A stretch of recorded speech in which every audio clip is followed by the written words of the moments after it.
السلام عليكم ورحمة الله وبركاته. الحمد لله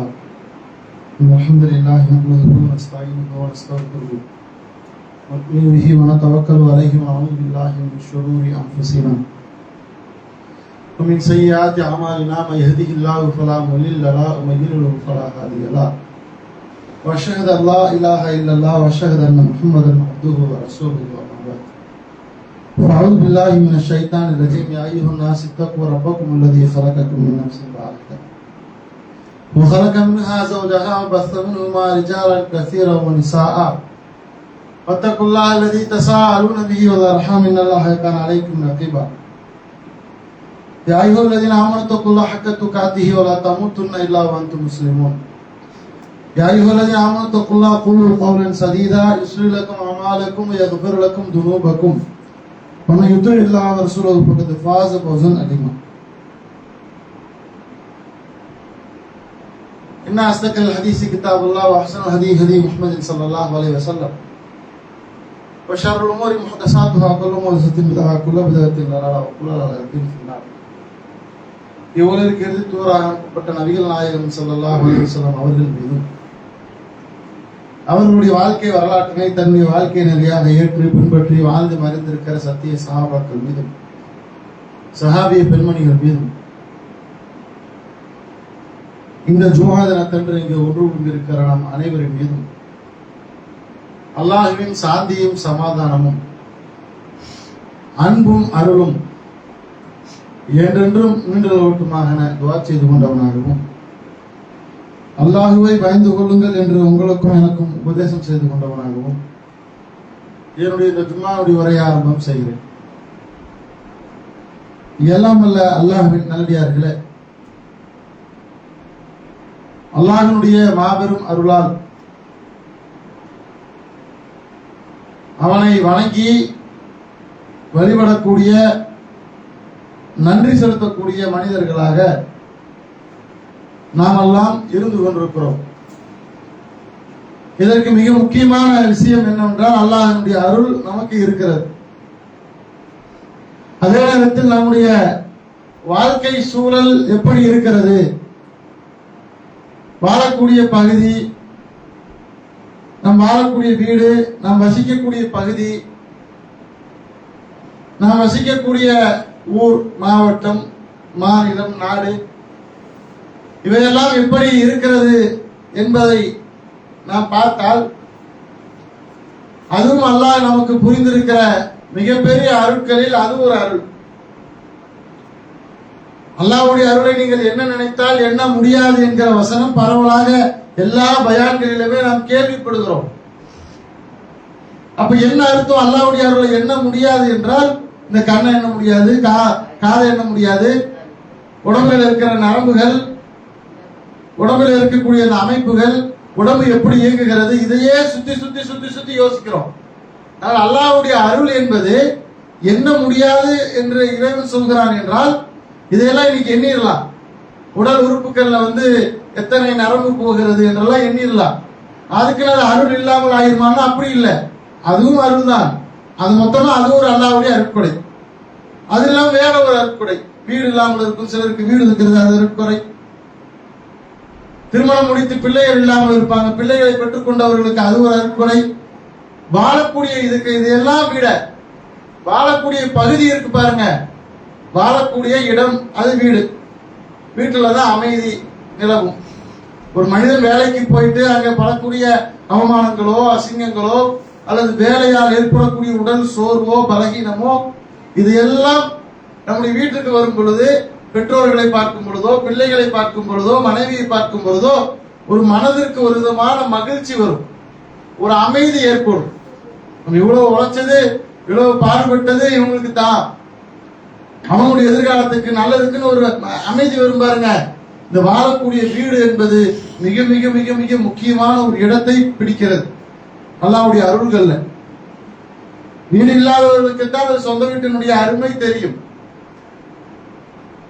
இது எதற்கு சொல்கிறேன் என்றால் சமகாலத்தில் நடக்கக்கூடிய நிகழ்வு பாருங்க, இந்தியாவுக்குள்ளேயே நடக்கக்கூடியது பாருங்க. திருப்பூர் மாவட்டத்தில் இருக்கிறோம். திருப்பூர் மாவட்டம் தமிழ்நாடு என்கிற மாநிலத்திற்குள்ள இருக்கிறது. தமிழ்நாடு இந்தியா என்கிற ஒரு நாட்டிற்கு ஒரு அங்கமாக இருக்கிறது. இங்க எவ்வளவு சுதந்திரமா இருக்கிறோம். பேச்சுரிமை இருக்கிறது. எதிர்த்து அரசாங்கமே தவறு செய்தாலும் எதிர்த்து போராடக்கூடியது இருக்கிறது. இந்த உரிமை இதெல்லாம் அல்லாஹ்வுடைய அருள் தான். இது யாருக்கு தெரியுமா? தெரியும் அல்லாஹ்வுடைய அருள்னு. குரல் வழி நசுக்கப்படுது பாருங்க. எங்கெல்லாம் அநியாயத்துக்கு எதிராக பேசக்கூட முடியல, எதிர்த்து குரல் கொடுக்க முடியல, வீட்டை இடிக்கிறான், கொலை செய்யறான், துப்பாக்கியார் வந்து சுட்டுட்டு போறான். துப்பாக்கி கலாச்சாரங்கள் இருக்கிறது. அவர்களுக்கு தெரியும் இவங்க எவ்வளவு அமைதியா இருக்கிறாங்க, எவ்வளவு அருளோடு இருக்கிறாங்கிறது. நமக்கு தெரியல. இல்ல சக மாநிலத்தில் பாருங்க, இந்தியாவை போன்ற ஊபி போன்ற மாநிலத்தை பாருங்க, எவ்வளவு கொடுமைகளை அந்த மக்கள் அனுபவிக்கிறார்கள். ஹோலி பண்டிகை வருது. ஒரு அரசாங்கம் சொல்கிறது வருடத்திற்கு 52 வெள்ளிக்கிழமையை நீங்கள் தொழுகிறீர்கள். இந்த ஒரு வெள்ளிக்கிழமை எங்களுக்காக விட்டு கொடுத்தா என்னன்னு கேட்கலாம். இன்னைக்கு அவர்களுக்கு அந்த நாள் சும்மா மொழினாலே போச்சு. பள்ளிவாசல்கள் எல்லாம் இந்த ஓலிகளை கொண்டு நாங்கள் கலர் சாயங்களை வீசுவோம், நீ வேணா தார்பாயை போட்டு மூடி கேங்கிறான். வெள்ளை ஆடையை நீ அணிந்து கொண்டு ரசூலுல்லாஹ் சொன்னாங்களே சும்மா வெள்ளை ஆடை கொடுத்துங்க, இருக்கிறதுலயே சிறந்த புது ஆடை கொடுத்துங்க, அதுல வெள்ளை ஆடை சிறந்ததுங்கிறாங்க.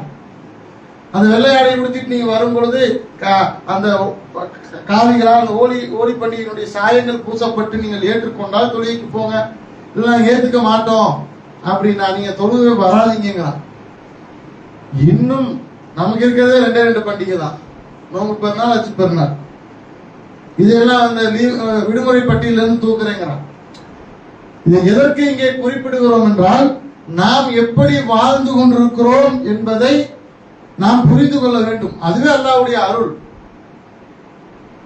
சாப்பிடாதவனுக்கு தான் உணவினுடைய அருமை தெரியும். நல்லா வயிறார சாப்பிட்டுட்டு நினைச்சதெல்லாம் சாப்பிட்டு இருக்கிறவங்களுக்கு எப்படி பசி தெரியும்? எப்படி சாப்பிடாம இருப்பவங்களுடைய வேதனை அவங்க எப்படி உணர முடியும்? உணர முடியாது. இங்கே இவ்வளவு சுதந்திரம் இருக்கிறது, அது அல்லாஹ்வுடைய அருள் என்றால், இன்னொரு இடத்துல இதை காட்டிலும் அதிகமா இருக்கும், இன்னொரு இடத்துல அதை காட்டிலும் கம்மியா இருக்கும்.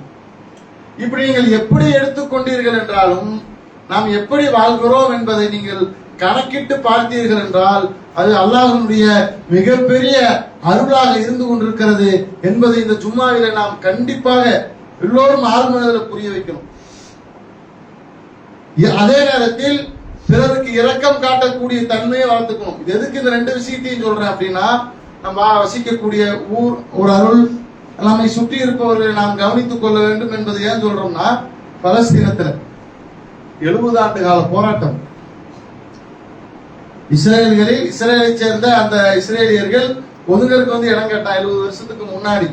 சரி, ஒரு ஓரமா இருந்துக்கோன்னு நம்முடைய முன்னோர்கள், அங்கே இருந்த ஈமானிய சொந்தங்கள், அதுதான் நமக்கு அவங்களுக்கு உறவால் பிணைக்கப்பட்டது, இருந்துக்கங்கன்னு விட்டது. இன்றைக்கு நாட்டையே ஆக்கிரமித்து அந்த வேதனைகளை எல்லாம் சொல்ல வேண்டும் என்றால் அவ்வளவு இருக்கிறது. ஒரு நாளைக்கு சராசரியாக 40 பேர் கொல்லப்படுகிறார்கள். அதிகாரப்பூர்வமாக அல் ஜசீரா என்கிற ஒரு ஊடகம் இருக்கிறது. அதிகாரப்பூர்வமாக அவர்கள் புறத்தில் இருந்து வரக்கூடிய தகவல், ஒரு நாளைக்கு 30 to 50 பேர் வரை கொல்லப்படுகிறார்கள். இதுவும் சாதாரணமா போச்சு. நமக்கு இன்னைக்கு என்ன பெருசா கொல்லப்படுறோம். இதை கேட்டு கேட்டு கேட்டு கேட்டு இன்னும் எப்படி ஆகிவிட்டது என்றால், உள்ளமே மறத்து போய்விட்டது. புள்ளி விவரங்கள் எடுக்கிறது. இதுவரை நடந்த போர் 542 நாள். நேற்று வரைக்கும் 542 நாள் 19,500 குழந்தைகள் கொல்லப்பட்டிருக்கிறார்கள். குழந்தைகள் அதுல பிரிக்கிறாங்க. எத்தனை குழந்தைகளுக்கு பெற்றோர்கள் இருக்கிறார்கள், எத்தனை குழந்தைகளுக்கு தாய் மட்டும் இருக்கிறாள், எத்தனை குழந்தைகளுக்கு தந்தை மட்டும் இருக்கிறார், எத்தனை குழந்தைகளுக்கு தாயும் இல்லை தந்தையும் இல்லாமல் அனாதையாக இருக்கிறார்கள் என்பதை கணக்கிடுகிறார்கள். அவ்வளவு வலியும் வேதனையுமாக இருக்கிறது. ஒரு வாரத்திற்கு முன்னாடி அந்த இடங்களை எல்லாம் குறிப்பிட்டு சொல்லணும்னா அங்க வேற எதுவுமே சொல்ல முடியாது. என்ன சொல்ல முடியும்? இந்த பகுதியில் மக்கள் நல்லா இருக்கிறாங்கிற மாதிரி சொல்ல முடியாது. கான் யூனுஸ்னு ஒரு இடம் இருக்கு. ரஃபாங்க ஒரு இடம் இருக்கு, இடத்தை குறிப்பிட்டு அங்கே மக்கள் நன்றாக வாழ்கிறார்கள், செழிப்பாக இருக்கிறார்கள் என்பதை போன்ற எந்த செய்தியுமே வரல. 542 நாள்ல ஹான் யூனுஸ் என்கிற ஒரு சந்தை ரமலானை முன்னிட்டு அவர்களிடத்தில் இருக்கக்கூடிய ஒரு குறைந்த அளவு கொள்முதலை கொண்டு வியாபாரம் செய்யறாங்க. அந்த சந்தையில இஸ்ரேலிய ஆக்கிரமிப்பு ராணுவம் சுட்டதுல 19 பேர் ஷஹீத். விடுஞ்சா ரமலான் அவர்களுக்கு. இது எவ்வளவு எத்தனை விஷயங்களை சொல்வது. ஐநா சபையே கண்டனம் என்ன, ரஃபாவினுடைய பார்டர்ல இஸ்ரேலிய ஆக்கிரமிப்படை முற்றுகையிட்டு இருக்கிறது, அவர்களுக்காக உலகத்தில் பல்வேறு பகுதிகளில் இருந்து அனுப்பப்பட்ட உணவு மருத்துவ உபகரணங்கள் எல்லாம் தங்கி இருக்கிறது. மருத்துவ உபகரணங்கள் அதெல்லாம் ஒண்ணு கெட்டு போகாது, உணவுப் பொருட்கள் எல்லாம் கெட்டு விட்டது, அழுகி விட்டது. தங்களுடைய கண்டனத்தை பதிவு செய்யறாங்க. இதே கண்டனத்தை பதிவு செய்வது மாத்திரமே அரபு நாடுகளில் இருந்து எல்லாம் பேர் எந்த முன்னேற்றமுமே பண்ணல. யார் போராடுறாங்கிறதெல்லாம் அந்த ஹூதிங்கிறவங்க, யமன் பிரதேசத்தில் இருக்கக்கூடிய ஹூதிகள் மாத்திரம்தான் அவர்களுக்கு ஆதரவாக பதில் தாக்குதலை செய்து கொண்டிருக்கிறார்கள். ஹிஸ்புல்லாக்கள் இடையில தாக்குதல் பண்ணி இதெல்லாம் பரவலா யூடியூப்ல கேட்கிறோம். எதற்கு இதை சொல்கிறோம் என்றால், அங்க இருக்கக்கூடிய நிலைமையை பாருங்க. இன்னும் சொல்லணும்னா, அந்த ஷஹீதான உடலை பெற்றுக்கொள்வதற்கு தனியா ஒரு அமைப்பு இருக்குது, செம்பிறை சங்கம்னு, ரெட் கிரசன்ட் சொசைட்டின்னு. நீங்க யூடியூப்ல அடிச்சு பாத்தீங்கன்னா வரும். இந்தியாவில கூட அதே அமைப்பு இருக்கிறது. இது உலகம் தழுவிய அமைப்பு. மொத்தம் 1,60 பில்லியன் 1.5 கோடி உறுப்பினர்களை கொண்ட அந்த அமைப்பு ரெட் கிரசன்ட் சொசைட்டின்ட்டு. அவர்கள் எங்கெங்கெல்லாம் பாடியெல்லாம் செதறி கிடக்கிறதோ அதையெல்லாம் ஒன்று சேர்த்து கையை இழந்தவர்கள், காலை இழந்தவர்கள், கண்ணை இழந்தவர்களுக்கெல்லாம் மருத்துவம் செய்வதற்கு ஒரு அமைப்பு அது இந்தியாவில் இருக்கிறது. உலகத்தில் பல்வேறு நாடுகள் இருக்கிறது.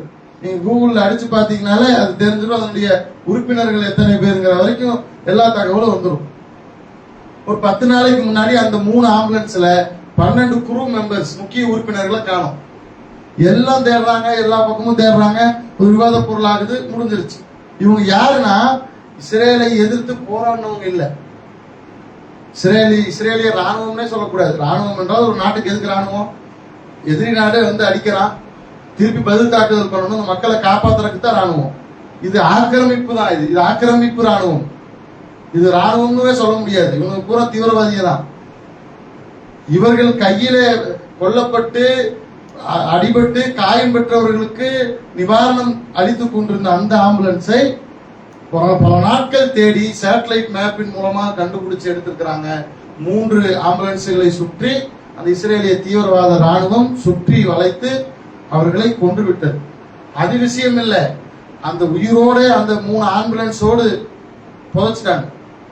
13 அந்த குரூ மெம்பர்ஸ், முக்கிய உறுப்பினர்கள். இன்னும் நீங்க அந்த செய்தியெல்லாம் பாத்தீங்கன்னா, அங்க இருக்கக்கூடிய பேக்கரிகளுக்கு தேவையான உணவு இல்லை. அது பேக்கரியில் வாங்கி சாப்பிட்டு இருந்தா உணவு இல்லை, அவன் பேக்கரியை மூடுறான். அங்க எதுவெல்லாம் அடிப்படை தேவையாக இருக்கிறதோ எல்லாமே துண்டிக்கப்படுகிறது. தண்ணி இல்லை, தண்ணி வரக்கூடிய வழிகளை இருந்து அதை பாம்பு வச்சு அதை அந்த பைப்பெல்லாம் வெடிக்க வைக்கிறான். இப்படி எல்லாம் நடக்கிறது. அங்கே இருக்கிற ஒரு நிலை இங்க நமக்கு இல்லை. அதுதான் அல்லாஹ்வுடைய அருள். அதே நேரத்தில் அவர்களுக்காக நாம் அதிகபட்சம் செய்ய வேண்டியது என்னவென்றால் பிரார்த்தனை செய்யணும். அந்த இரக்கம் என்ற ஒரு குணம் இருக்கு பாருங்க, அது அல்லாஹ் நமக்கு வைத்திருக்கிறார்.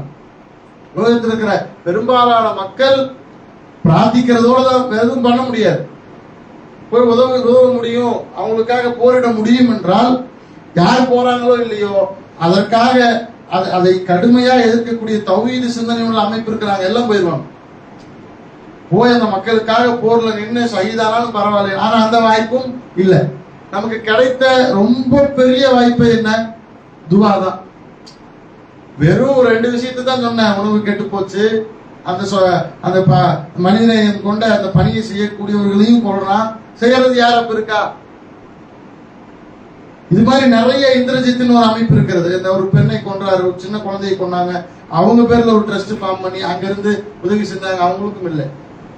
அவர்களுக்கு காயம்பட்டவர் இப்ப வரைக்குமே காயம்பட்டு கொல்லப்பட்டு தான் இருக்கிறாங்க, மருந்து இல்லை. அந்த இரக்கம் என்கிற ஒரு பண்பை அல்லாஹ் அவருடைய உள்ளத்திலிருந்து எடுத்துட்டான். ஆனா இங்க நம்ம என்ன செய்யறோம்? ரத்தம் தேவைப்படுவர்களுக்கு ரத்தம் கொடுக்கிறோம், உணவு கொண்டு போய் சமைச்சு கொடுக்கிறோம், பல அமைப்புகளை கொண்டு உணவு யார் யாருக்கெல்லாம் பசித்தவருக்கு உணவளிக்கும் திட்டம் எல்லாம் எல்லாமே செய்கிறோம். ஆனால் அங்கே இருக்கிற நிலையோடு நாம் வாழக்கூடிய வாழ்க்கை சூழலை, அந்த இடத்தை நீங்கள் பார்த்தீர்கள் என்றால் எல்லாம் நமக்கு அதை செய்திருப்பது மிகப்பெரிய அருள். அல்லாஹ் ரசூல் ஸல்லல்லாஹு அலைஹி வஸல்லம் அவர்களை பற்றி சொல்கிறான், ஃபபிமா ரஹ்மத்தி மினல்லாஹி லின்தலஹு வலவ் குன்த ஃபல்லன் கலீலல் கல்ப். அதையே நீங்கள் கடின சித்தம் உடையவராக இருந்திருந்தால் இந்த மக்கள் யாரும் இருந்திருக்க மாட்டாங்க. நீங்க இரக்க குணமுடையவர்களாகத்தான் இருக்கிறீர்கள் என்பதை அல்லாஹ் ரப்புல் ஆலமீன் திருமறை குர்ஆனில் நபிகள் நாயகம் ஸல்லல்லாஹு அலைஹி வஸல்லம் அவர்களை பார்த்து சொல்றான். அப்ப இந்த இரக்க குணம்னா நம்ம இங்க பக்கத்து ஊர்ல இருந்து நம்ம போய் செய்ய மாட்டோமா? கஜா புயல் வந்திருக்கு, சுனாமி வந்திருக்குது, எவ்வளவோ வந்திருக்கு. இங்க இருந்து வசூல் செஞ்சுட்டு போய் கொடுத்தோம். இந்த பாதிக்கப்பட்ட மக்களுக்கு உணவு கொடுத்தோம். பள்ளிவாசல்களை திறந்து விட்டு தங்கிக்கிங்கன்னோம். அங்கே பள்ளிவாசல்கள் இல்ல, எல்லாம் ஹாஸ்பிட்டல் இல்ல, ஸ்கூல் இல்ல, பள்ளிவாசல் இல்ல, எதுவுமே அங்க இல்ல. இங்க அல்லாஹ் நமக்கு எல்லாவற்றையும் திறந்து அல்லாஹ்வுடைய அருள் வாசலை இங்கே திறந்து வைத்திருக்கிறான். அங்க இல்ல. ஒப்பிட்டு பாருங்க. ஏனென்றால் அல்லாஹ்வுடைய அருள் என்றால் உடல் உறுப்புகளை, பொருளாதாரத்தை, தொழில, குழந்தைகளை, இதுவும் அருள் தான். இதை மட்டுமே நம்ம பேசி கடந்து போறோம். அமைதியான வாழ்க்கை சூழலை அல்லாஹ் நமக்கு கொடுத்திருக்கிறான். அது எவ்வளவு நாளைக்குங்கிறது அல்லாஹ் தான் தெரியும். இங்க அமைதிக்கு எந்த பாதிப்பு வராதா, அமைதியின்மை நடக்குமா, கலவரம் வருமா, அது அல்லாஹ் தான் அறியுமா. இருக்கிற வரை அதை நம்ம தான் அனுபவிக்கிறோம். நிம்மதியா இருக்கிறோம், சம்பாதிக்கிறோம், சாப்பிடுறோம், குழந்தைகளோடு இருக்கிறோம். ஆனால் மற்ற இடங்களில் இஸ்லாமியர்கள் இருக்கக்கூடிய பகுதிகளில் நீங்க அந்த நிலைமையை பார்த்தீங்கன்னா, இந்தியாவிலும் சரி, வெளியிருக்கிற இடங்களிலும் சரி, இது போன்ற நிலைதான் இருக்கிறதா? இந்த இரக்க குணம் எல்லாருடைய மனதிலும் கண்டிப்பாக இருக்க வேண்டும். ஏனென்றால் இஸ்லாம் அதற்கு கொடுக்கக்கூடிய வெகுமதி இருக்கிறது, அதற்கு கொடுக்கக்கூடிய பரிசு இருக்கிறது சொர்க்கத்தை தவிர வேறொன்றும் இல்லை. பாவங்கள் மன்னிக்கப்பட்டு அந்த குணத்திற்காகவே சொர்க்கம் வழங்கப்படுகிறது என்றால் அது எல்லாத்துட்டையும் இருக்கணும். இஸ்லாமிய அந்த போர்களுடைய சட்டங்கள், ஒரு சர்வதேச போர் சட்டத்தை எடுத்து பார்த்தாலும் கூட குழந்தையை கொல்லக்கூடாது, வயதானவர்களை கொல்லக்கூடாது, பெண்களை கொல்லக்கூடாது என்கிற சட்டம் இருக்கிறது. ரசூல் ஸல்லல்லாஹு அலைஹி வஸல்லம் அவர்களும் அப்படித்தான் போருக்கு செல்கிற பொழுது சஹாபாக்களுக்கு அறிவுறுத்தினார், மத வழிபாட்டு தலங்களை இடிக்க கூடாதுன்னார்.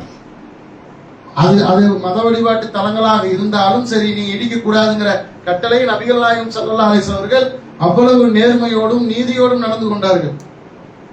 ஆனா இன்னைக்கு எல்லா உரிமைகளும் பறிக்கப்படுகிறது பல இடங்கள்ல. நம்ம நல்லா இருக்கிறோம்.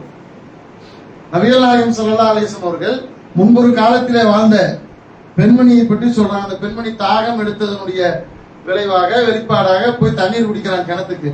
அப்ப அங்க இருக்கக்கூடிய ஒரு நாய் என்ன படுகிறது என்றால், அந்த தண்ணீர் இல்லாமல் அவன் நாக்கு போட்டு தரையில் அந்த நாய் தேய்ச்சிட்டு இருக்குது. ஏதாவது ஈரமான மண் இருந்தால் அதனால தண்ணீர் எதுவும் உறிஞ்ச முடியுமா என்பதை போன்று பார்த்து கொண்டிருக்கும் பொழுது அந்த விபச்சார பெண்மணி, பனு இஸ்ரவேல் சமுதாயத்தில் ரசூல் ஸல்லல்லாஹு அலைஹி வஸல்லம் சொல்கிறார்கள், முன்பொரு காலத்தில் புகாரில 3467வது செய்தியா பதிவு செய்யப்பட்டிருக்கிறது. போன உடனேயே அந்த பெண்மணி என்ன பண்றாங்கன்னா, இறங்கி தானும் தண்ணீரை குடித்து விட்டு அந்த நாய்க்கும் தண்ணீரை எடுத்து கொடுக்கிறார்கள். பரவலா கேள்விப்பட்டோம் செய்திகள். ஆனா அல்லாஹ்வுடைய தூதர் அதற்கு கொடுக்கக்கூடிய அந்த வெகுமதியை சொல்கிற பொழுது அதன் காரணமாக அந்த பெண்மணிக்கு எல்லா பாவங்களும் மன்னிக்கப்பட்டு விட்டது. அப்போ நம்முடைய பாவங்கள் மன்னிக்கப்பட வேண்டும் என்றால் பிறர் மீது இறக்கப்படுவது என்பது மிக முக்கியமான ஒரு குணமாக இருக்கிறது. அதே மாதிரி நபிகள் நாயகம் வேறு சில செய்திகள் வரும் பொழுதும் இதை கொஞ்சம் கூடுதல் விளக்கத்தோடு வேறு சில ஹதீஸ்கள் இடம்பெறுகிறது. ஆக மொத்தத்தில் நீங்க பாத்தீங்கன்னா, இந்த இரக்கத்தோடு இருப்பது என்பது ஒரு முஸ்லிமனுடைய பண்பாக இருக்கிறது. இறக்கப்படுறதுன்னா கொண்டு போய் பொருள்களை கொடுப்பது மாத்திரம் அந்த இறக்கப்படுற விஷயங்கள்ல வராது. நம்மால் முடிந்த அளவு ஆன உதவிகள், இங்கிருந்து பணத்தை அனுப்ப முடியும் என்றாலும் கூட பல சகோதரர்கள் பணத்தை அனுப்புவதற்கு தயாராக இருக்கிறாங்க. ஆனா பணத்தை அனுப்ப முடியாது பாலஸ்தீன மக்களுக்காக. ஆக நாம் ஆக கடைசியாக அவர்களுக்கு செய்ய வேண்டிய விஷயம் என்ன? அந்த இரக்க குணத்தை அல்லாஹ் நம்முடைய உள்ளத்துல கொடுத்திருக்கிறான். போர் என்று வந்தாலே அல்லாஹ்வுடைய தூதர் அதே இரக்க குணத்தோடு ஒரு ஒழுக்கத்தோடு போர் புரிய வேண்டும் என்பதை இஸ்லாம் நமக்கு வலியுறுத்துகிறது. அந்த அடிப்படையில் பிற மக்களுக்காக நம்ம எப்படியான ஒரு பாதுகாப்பான சூழலில் இருக்கிறோம் என்பதை உணர்ந்து, அது அல்லாஹ்வுடைய அருள், அதுவும் நீடித்து இருக்க வேண்டும் என்பதற்காகவும், பாதிக்கப்படக்கூடிய பிற மக்களுக்காகவும் அதிகம் அதிகம் துவா செய்யக்கூடியவர்களாக நாம் இருக்க வேண்டும்.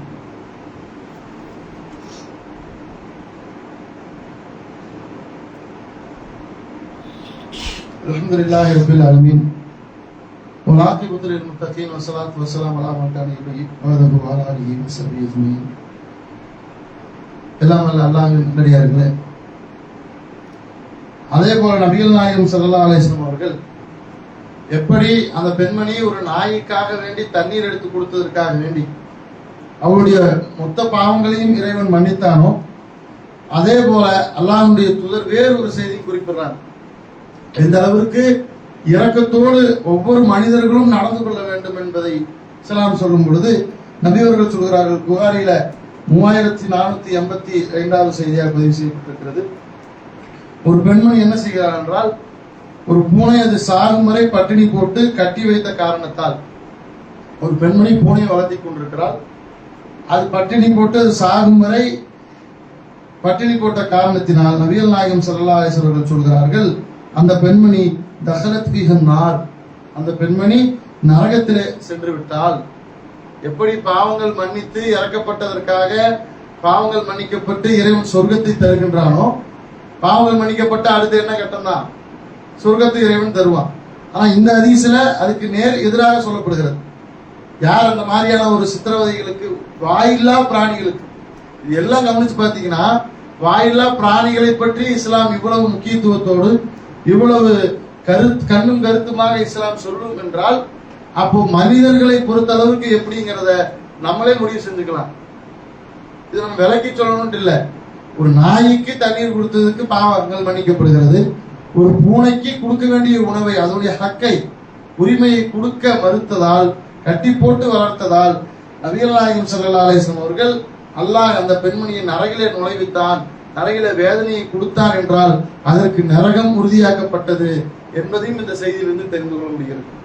நம்மால் முடிந்த அளவு எல்லா மனிதர்கள் மீது இறக்கப்படும்.